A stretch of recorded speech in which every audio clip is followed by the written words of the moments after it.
your example that you gave. So you're about to host the Super Bowl, gets out of the shower. That's not the right time, maybe to go all the way around the bases. However, something can happen that has y'all both thinking throughout the Super Bowl, oh yeah, it's on when we get to 0.00 because of whatever happened, right? Even some touching, or you got close for 30 seconds or whatever. You like, yeah, I got you, right? And so you kind of build that up, and you got to do those kinds of things throughout the day, text messages, whatever, all those little things that just kind of keep the fuel going, so that you're not just under pressure to just be like, I haven't seen you for 12 hours. Boom, bang, bing, let's go. Right? You don't have to, it's not. So, yeah, that's how it happens. There's a book called There's a book that is called Sex Begins in the Kitchen. You have to continue to do something that you want to see done.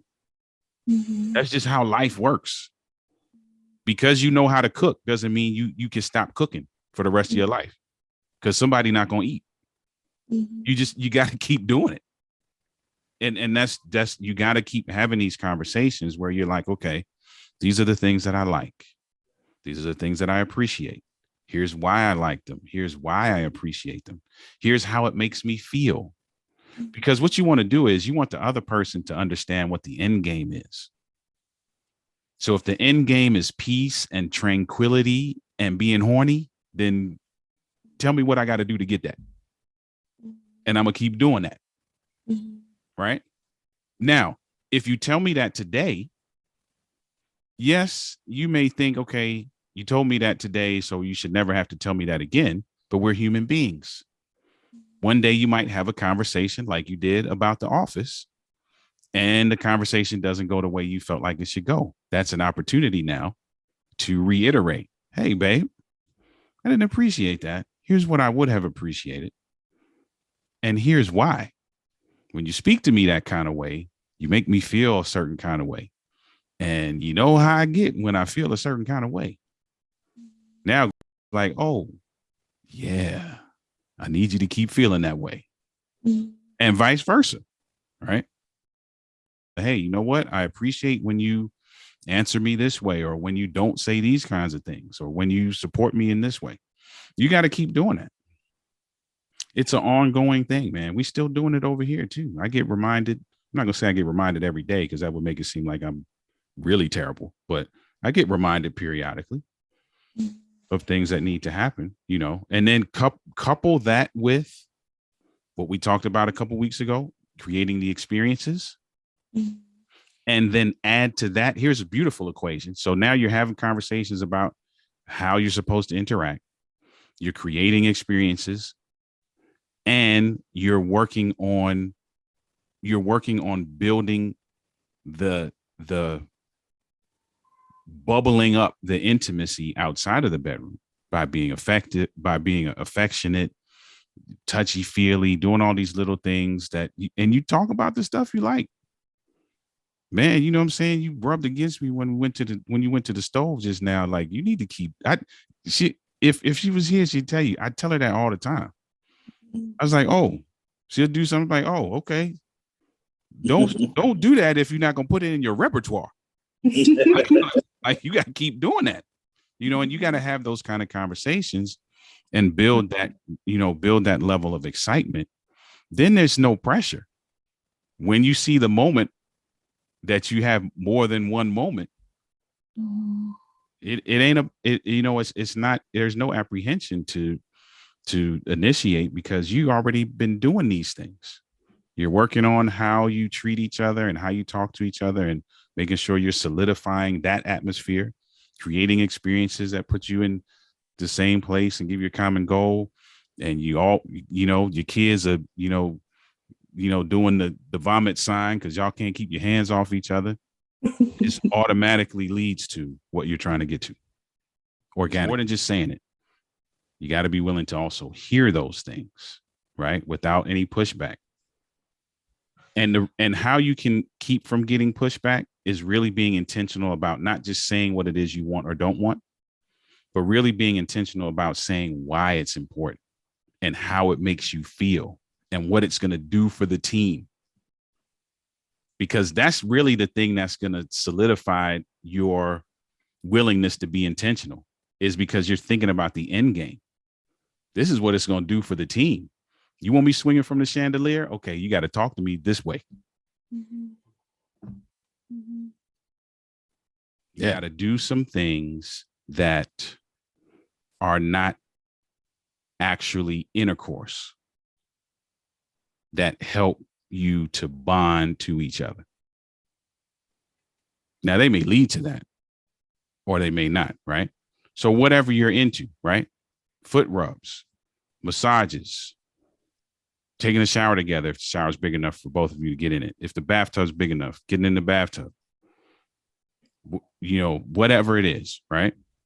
You got to do those things. I got these, you probably can't see it, but back on this shelf, I have this card deck. And in the card deck it goes from like super duper mild to XXX. And it's conversation starters. It's a whole bunch of things. Conversation starters, positions, little games, foreplay stuff, all this kind of stuff, right? Just get creative. You know, pick a card and be like, it says you got to do such and such for 30 seconds, right? And have fun with it, right? Because what it does, it endears you to each other. And it has you always thinking, like saying, when you walk by, it's going to get you back in that mode. And without apprehension. So what, you know, whatever it is that, you know, you need to do, and you guys talk about what you want to do and what you don't want to do, what you like and what you don't like. Here's what has to happen. What has to happen is that each of you have to create for the other an environment that is safe and welcoming, because the apprehension is going to be there. Y'all are trying to do something that maybe you haven't done for a little while. So you got to expect the apprehension and almost feed into it. Right. So let me give you an example. Y'all are looking at each other. You laying in the bed, y'all looking at each other, and knows what she wants to do. She wants to start touching her face. Right. That happens.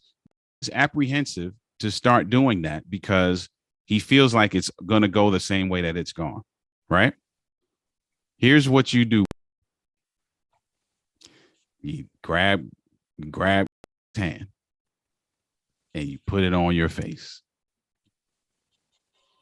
That is a clear indicator that you are welcoming and that is safe.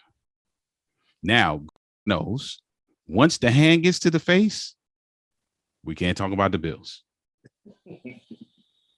And y'all have to now be adult enough to stick to that. And listen, I'm telling you, my marriage is not perfect. It is nowhere near perfect. It's not even the P in perfect. So let's be clear about that. But I feel like we've created a bond over the years. And still, to this day, she sometimes has to do that. So I'll be in the bed and she will grab my hand and put it around her waist. So I'm like, oh, okay, this is what she wants. And then I'll pull in close. Had she not done that, maybe I would have tried it. Maybe I wouldn't have tried it. Or maybe I thought I wanted to try it, but I'm like, I wanted to lead somewhere, but I don't really want her to say no. All this kind of stuff we think about as guys in our head, right? She X'd all of that by just grabbing my hand and putting it where she wanted to put it. Sometimes that's what we got. You're a team. A team helps each other out. If you and I are on a basketball team and we're not going to just stay on the sideline and watch play all the dudes by himself.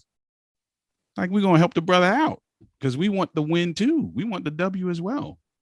Yeah. So it can't be like, oh, well, he on his own. He should have just passed the ball. He know we here, so he should have passed the ball. No, be like, yo, I'm open. You help him out. And vice versa. And that helps to bring the level of apprehension down. That helps you to understand, okay, man, this is something that's wanted and it's accepted and I'm not going to get rejected. Because sometimes, let me be clear, I will speak for, even if he doesn't admit this, sometimes the apprehension is, I don't want to go there. And she be like, nah, or have an attitude or talk about the bills or whatever it is. So they're just like, nah, I'm good, man. I'm not even trying to go through that. So I'm not going to do it. And that's true. So sometimes that's where the other part of the team kicks in, is like, babe, we're good for FaceTiming each other. Like, I'll be sitting down here working too long or whatever. I get a FaceTime. I'd be like, cartoon eyes, like,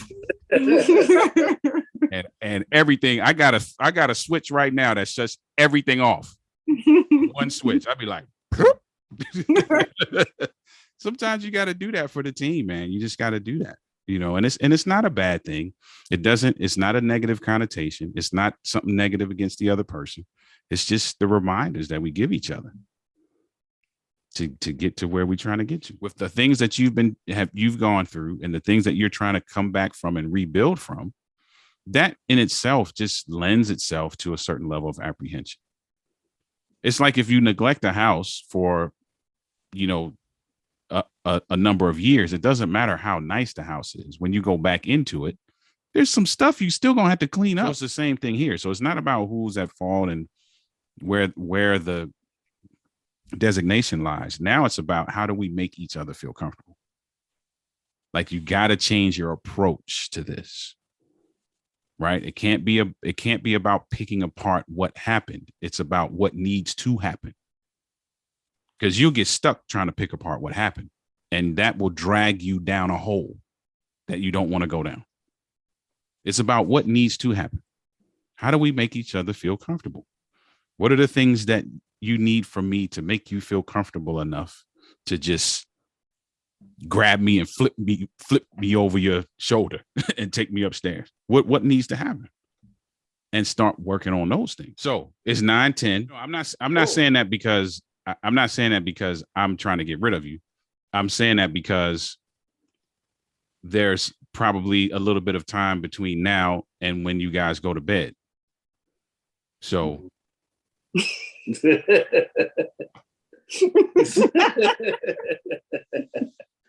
I'm just saying, seize the day. That's what they say, right? Ain't no time like the present to talk about what you like and don't like. See where that conversation leads.